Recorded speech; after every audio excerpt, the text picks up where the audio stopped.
O ser humano é um animal bem diferente dos outros. Mas diferente por quê? Essa é uma pergunta para mais de 3 horas de discussão na mesa do bar. E quem já passou por esse debate sabe que no final das contas sobram 2 grupos de pessoas. De um lado, aqueles que dizem que o intelecto, o cérebro poderoso do ser humano é o que o diferencia do resto dos animais. Because we're smart. E do outro, os que dizem que nós temos uma alma, um espírito ou qualquer coisa que seja inata, invisível e imortal, que nos foi dada por uma força maior, ou pelo universo, ou sei lá o quê. Bom, hoje eu quero focar em um aspecto que, na minha opinião, é o mais importante quando a gente pensa no que de fato diferencia o ser humano das outras espécies. A nossa inescapável necessidade de consumir histórias. Essa é a questão mais fundamental por trás do filme O Milagre, que conta a história da enfermeira Elizabeth Wright, Lib para os íntimos, a qual é chamada para acompanhar o caso de uma garotinha que aparentemente não precisa de comida para sobreviver. Ela fica só lá, feito uma planta, misteriosamente sem morrer, nem perder peso, nem nada. Então hoje nós vamos analisar como O Milagre explora o poder das histórias. Vídeo de análise sempre contém spoilers, então prossiga com cautela. Logo no início do filme, a quarta parede já é despedaçada, algo que não vai ser recorrente durante a narrativa, porque serve mais como uma moldura para quem entra e quem sai da obra, como 2 grandes lembretes dizendo: olha aqui, isso é uma história que foi toda manufaturada por outros seres humanos como você, e olha só como aos poucos você vai cair como um patinho e vai começar a se envolver nessas mentiras que a gente inventou. Eu achei diferente, achei legal, mas é só algo que acontece no início e no fim, para não comprometer a imersão. Claro, com exceção desse momento aqui em que a Kitty começa a encarar a câmera com um sorrisinho meio amedrontador. Você sabe que é o diretor te provocando e querendo te mostrar qual é o motor da história, mas ao mesmo tempo você fica tipo: eita, por que você tá me olhando, mulher? Faz seu filme aí, oxi. Eu não sei, eu fiquei com um pouco de medo. Hello again. I told you, we are nothing without stories. A metalinguagem proposta funciona porque casa bem com o tema principal e joga na nossa cara que nós só estamos ali porque adoramos uma boa história. Mas adoramos não é o verbo certo. Não. Mais preciso seria dizer que precisamos de uma boa história. É uma necessidade humana tão potente quanto qualquer outra necessidade fisiológica, podendo superar até mesmo a principal delas, que é comer. Todo ser vivo precisa se alimentar de alguma forma, qualquer criança sabe disso, isso é um fato. Um fato científico e indiscutível, certo? Certo? Sim, pode balançar a cabeça, era uma pergunta retórica. É um fato científico, mas quando a gente tem um fato científico indiscutível, que tipo de pessoa arrumaria um pretexto para ir contra ele? Que força poderosa seria essa capaz de se colocar no extremo oposto da ciência? Essa foi outra pergunta retórica.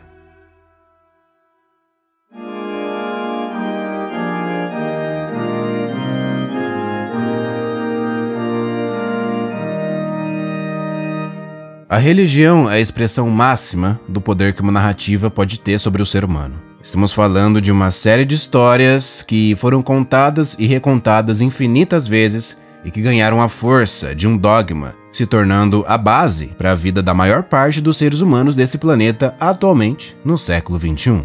Mas quando a gente olha para a Irlanda do século XIX, encontramos um contexto em que a fé católica e a vida cotidiana andavam lado a lado.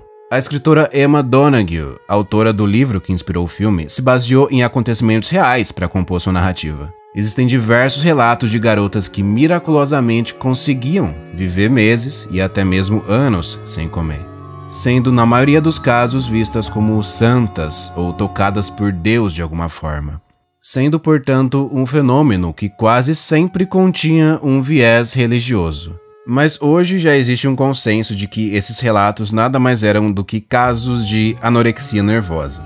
Pois é, a anorexia não é algo novo, e para quem quiser saber mais é só procurar o livro Fasting Girls, que debulha o tema com um olhar histórico, bem afiado. Por mais que seja lógico entender que um ser humano não vive sem comida, por outro lado, a mentalidade religiosa é capaz de se despir de qualquer racionalidade na defesa de uma determinada narrativa. O quanto uma história pode ser importante para um animal, a ponto de esse animal se abster da sua necessidade mais básica. É claro que esse comportamento deixa de ser absurdo quando vemos que dentro desse conjunto de crenças, o corpo humano é só uma casca. Há uma separação rígida entre o mundano e o espiritual, entre a religiosidade e a racionalidade, entre a fé e a ciência. Todas essas dualidades são expressas de forma magnífica pela fotografia do filme, que sozinha já é capaz de contar uma história. Olha esses raios de luz, olha só esses raios de luz, olha esses raios de luz, olha esses raios de luz. Nas cenas internas, de dentro da casa, o contraste entre claro, escuro e a luz natural, invadindo timidamente o ambiente, lembram muito a técnica barroca do chiaro-escuro, ou até mesmo do tenebrismo. Se o Caravaggio fosse diretor de fotografia, eu tenho certeza que o filme dele teria esse visual aqui. Tá, mas pra que isso? É só pra ficar bonito? Bonito! É também. Mas a forma como o rosto das personagens fica metade iluminado e metade entregue às sombras nos ajuda a entender o confronto entre segredos que estão escondidos e a busca pela verdade, simbolizada pela luz, a inimiga natural das sombras. Mas existe uma cena interna em que o rosto de Anna é iluminado dos dois lados, diminuindo a presença de sombras muito contrastantes. E não por acaso é a cena da revelação do grande segredo de Anna. O momento em que a garotinha confessa o motivo pelo qual tem se recusado a comer. E também não é por acaso que nessa outra cena a Lib está virada de frente para a principal fonte de luz, porque esse é o momento em que ela se livra da sua própria escuridão.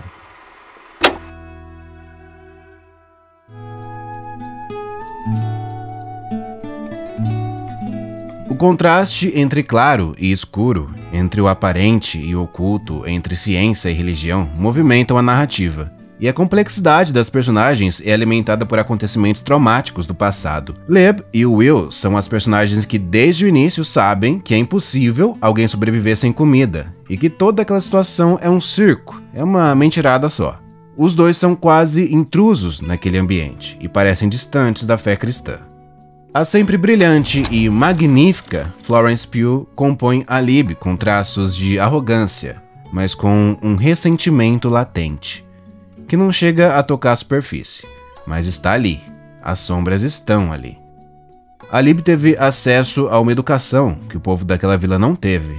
E à primeira vista a gente pode imaginar que ela vê aquelas pessoas como pobres coitadas que precisam acreditar em qualquer coisa. Mas embaixo de tudo temos as sombras de Lib, que assim como Will, perdeu sua família de forma traumática.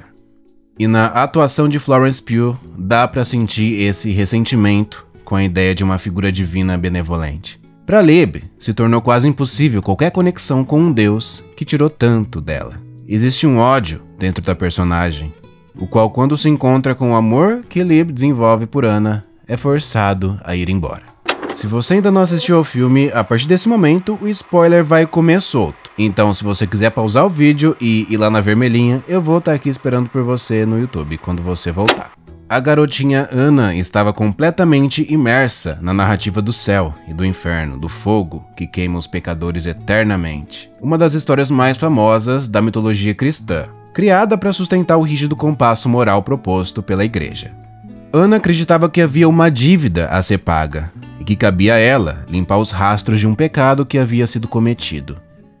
What did he do? Double love.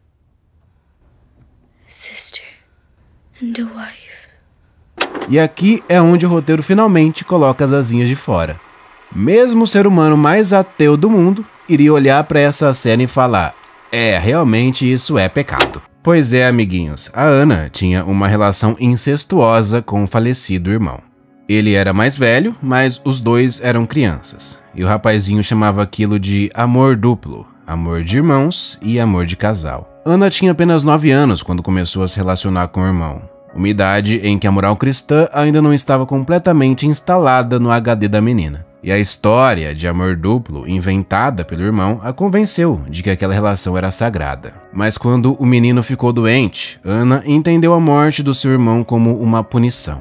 A moral cristã, finalmente, falou mais alto. E a partir de então, passamos a compreender o porquê de Anna ter parado de comer. Ela queria salvar a alma de seu irmão. A mãe de Anna, que estava alimentando a menina como se ela fosse um passarinho, quando foi impedida por Lib de ter contato com a filha, decidiu aceitar a inevitável morte da menina. A mãe preferiria ver a filha morrer em vez de aceitar a verdade, porque aceitar a verdade significaria abrir mão de todo o conjunto de crenças que guiava a vida insignificante dessa pobre mulher. Anna também preferiria aceitar sua morte do que admitir a verdade. Independente do que dizem suas crenças, a partir do momento em que você abre a boca para falar que algo está certo ou errado, você está se guiando por um compasso moral. E se você está se guiando por um compasso moral, você também está preso em um conjunto de crenças que já estava instituído bem antes de você nascer. Vale sempre a comparação com as outras espécies. Isso que julgamos errado, no caso o incesto, acontece no mundo animal? Pois é, sem histórias, sem compasso moral. Lib via Anna como um passarinho preso em uma gaiola de crenças. Mas Lib, se vendo fora dessa gaiola, não percebia que também tinha uma gaiola para si mesma. Out. In. Out. Para não prejudicar aqueles que não prestaram atenção ao lance, vamos mostrá-lo novamente com a magia do replay imediato. Behold! Cinema! Olha que bacana. A nossa protagonista acreditava que por ter perdido um bebê recém-nascido e por ter sido abandonada pelo marido depois disso, jamais conseguiria ter uma família novamente. Ou seja, Lib também tinha um conjunto de crenças, mas só poderia se comunicar com Anna se saísse de sua gaiola e entrasse na gaiola da garotinha.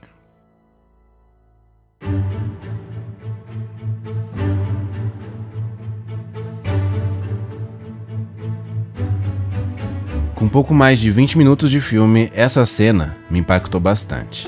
Eu pausei o filme e comecei a me perguntar o que essas cores estão querendo me dizer. Então eu fiz o que todo cinéfilo faria. Criei uma paleta de cores. Depois joguei as cores no círculo cromático. O azul, o amarelo e o vermelho são as cores primárias, e esses três tons estão gritando na tela. Olhando no círculo, o azul e o amarelo estão em lados opostos.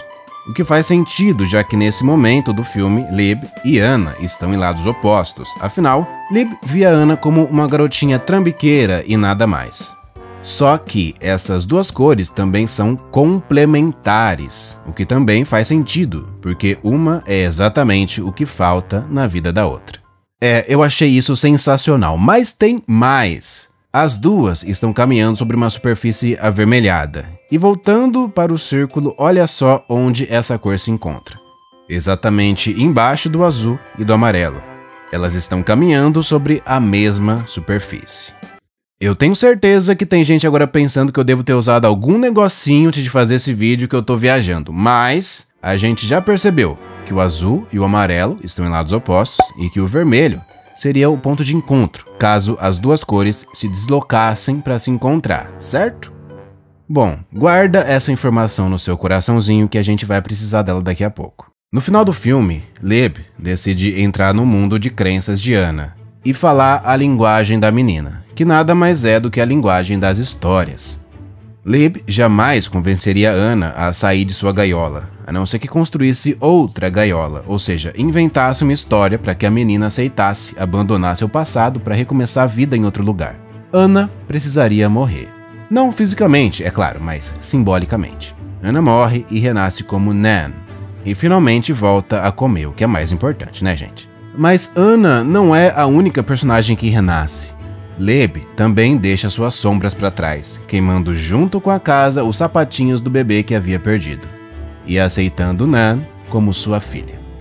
O fogo que queima, pune e restaura é o ponto de encontro entre a visão religiosa de Anna e a visão pragmática de Lib. No final das contas, o fogo realmente queimou, puniu e restaurou. Tem até uma cena de uma Bíblia queimando, seguida dos sapatinhos queimando. É a completa destruição das duas gaiolas que prendiam nossas duas passarinhas. E a partir daí, as duas renascem como mãe e filha e completam sua jornada. Uma era exatamente o que faltava na vida da outra, e elas deixam de estar em lados opostos e passam a partilhar o mesmo mundo. Agora, a pergunta que fica é: qual será a cor dos vestidos das duas para simbolizar essa nova relação? Se você pensou em tons próximos do vermelho, acertou. Agora temos cores análogas em vez de cores complementares. Mas na cena final, a fotografia e o design de produção continuam falando mais alto. Nan já está incluída em sua nova realidade e a dinâmica de cores muda novamente. Agora vemos Lib com um tom de verde em uma posição mais dominante em relação a Ned. Ou seja, uma relação mais real de mãe e filha.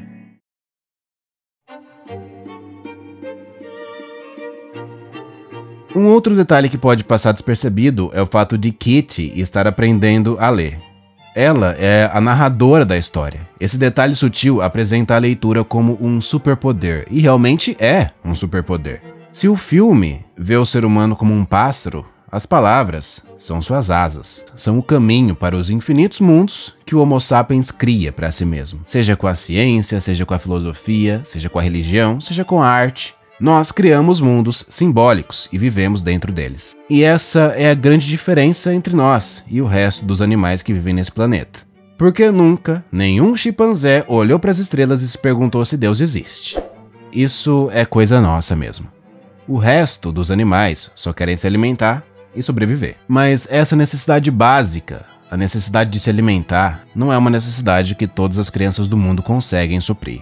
O milagre se passa em um momento da história da Irlanda conhecido como a Grande Fome, quando a contaminação das batatas, que eram a única fonte de comida para quase 1/3 da população, causou uma emigração em massa e matou mais de 20% da população. A história da Irlanda, inclusive, costuma ser dividida entre pré-fome e pós-fome. E colocar dentro desse contexto a história de uma garota que aparentemente não precisa comer para sobreviver é algo realmente brilhante. Esse contexto histórico ajuda a entender por que aquelas pessoas precisavam acreditar naquele milagre. A fome e a ausência de comida eram combatidas com a fé. Quanto mais a fome batia, mais a fé contra-atacava. Por isso, a leitura final de Kitty é devastadora. Quando ela fala de um mundo demasiadamente triste que está faminto demais para enxergar o milagre em cada criança comum. A imagem final do estúdio e da Kitty com roupas do século XXI encarando a câmera e dizendo dentro, fora, é perfeita para fechar o ciclo de quebra da quarta parede, mas também é aterrorizante, por ser um lembrete de que uma história como essa não acontece apenas no maravilhoso mundo do cinema.